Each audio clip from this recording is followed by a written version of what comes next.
धन कमाने का केवल एक ही लाभ, मात्र एक लाभ इस संसार में धन कमाने का। वो लाभ क्या है? धनात् धर्मम तथा सुखम। केवल एक लाभ, दूसरा कोई लाभ नहीं है। तुम बैंक में पैसा रख करके मर जाओगे, तुम्हारे काम आने वाला नहीं है, काम आने वाला नहीं। कहीं गवर्नमेंट कब्जा कर लेगी, कहीं बेटे लोग कब्जा करेंगे, नहीं बेटे लोग कर पाए तो पड़ोसी तुम्हारा चाचा ताऊ कर लेगा कब्जा, कोई ना कोई कब्जा कर लेगा। धन कमाने का केवल मात्र एक लाभ, वो लाभ है धनात् धर्मम तथा सुखम। धन कमाओ, धन को धर्म में लगाओ और तुम अपने जीवन को सुख में व्यतीत करोगे, सुख में व्यतीत करोगे। हम लोग सुखी होने के लिए तो धन कमा रहे हैं महाराज, कि कैसे सुखी हो जाए, कैसे सुखी हो जाए, कैसे सुखी हो जाए, कैसे सुखी हो जाए।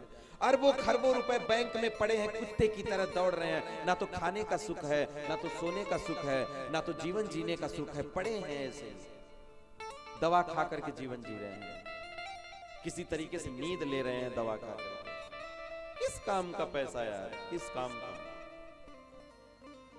क्या करोगे ऐसे पैसे को रख कर? तुम्हारा अध्यात्म तो नष्ट हो गया, तुम्हारा अध्यात्म नष्ट हो गया। अगर तुम्हारे खाते में बहुत पैसा है और तुम 1 लाख के ऑपरेशन के लिए तुम इनकार कर दिए और तुम मर गए, तुम्हारा 1 लाख किस काम का है हमारा? अरे 1 लाख देकर के ऑपरेशन करवाओ और तुम ठीक हो जाओ, उस पैसे का सदुपयोग तो यही है ना, पैसे का सदुपयोग यही है। इसलिए धनात् धर्मम तथा सुखम, खूब धन कमाओ, धन को धर्म में लगाओ और धर्म कर करके ही सुख मिलता है। बिना धन को धर्म में लगाए आप कभी सुखी नहीं हो सकते, नहीं हो सकते, नहीं हो सकते। 1000 अगर बार बोले कि नहीं सुखी हो सकते तो ये भी उसके लिए कम है, ये भी कम है। इसलिए धन का केवल एक ही काम है, धनात् धर्मम तथा सुखम। धन को धर्म में खर्च करो और सुखी हो जाओ। इस कथा का आनंद जो रावत परिवार पा रहा है आज, बहुत पार्टियां ज्वाइन की होगी, बहुत सारे उत्सव किए होंगे, बहुत बेटा बेटी का विवाह किए होंगे, लेकिन जो आनंद इन 7 दिनों में आप पालेंगे वो किसी उत्सव में आप नहीं पाए होंगे और ना तो पाएंगे, नहीं पाएंगे। इसलिए हम बार बार कहते हैं उत्सव जीवन में उत्साह को बढ़ाता है।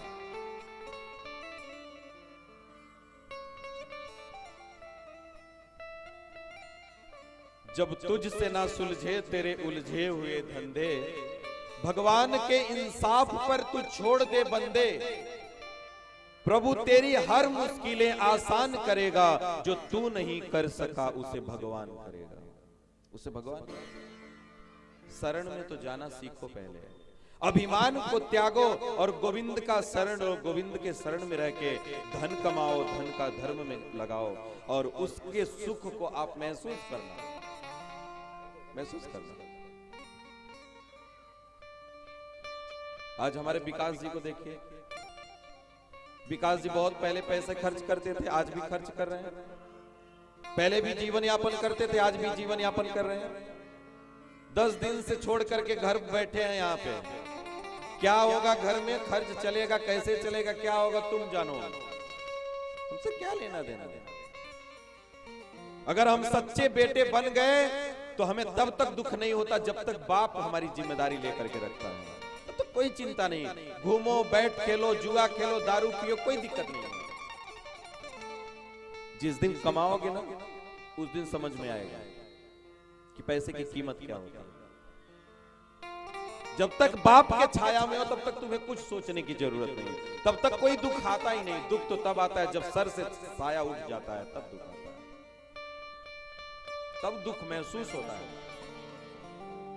इसलिए जीवन को गोविंद के भरोसे छोड़ दो, वो तुम्हारी व्यवस्था करने के योग्य है। अरे सोचो छोटी सी बात, तुम जब मां के गर्भ से भूमिष्ठ हुए थे, इस भूमि पर आए थे, तो कौन सा तुम दाल चावल रोटी खाने वाले थे?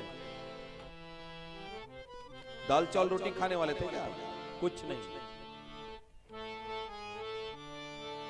उस समय अगर तुम्हारे पेट भरने के लिए गोविंद ने मां के स्तनों में दूध प्रवाहित कर दिया, तब जब तुम्हारी सुरक्षा कर दिया, तो आज वो तुम्हारा पेट नहीं भर सकता। सोचने वाली बात है। ये शास्त्र भगवान ये तर्क का विषय नहीं, कुतर्क का विषय नहीं है, चिंतन का विषय है। चिंतन करो, एक बार सोचो कि अगर भगवान उस समय हमारी सुरक्षा किया था तो क्या आज हमारे 2 हाथ हो गए, पैर हो गए, तो क्या वो आज हमारा पेट नहीं भर सकता? बिल्कुल भरेगा, विश्वास करके देखो।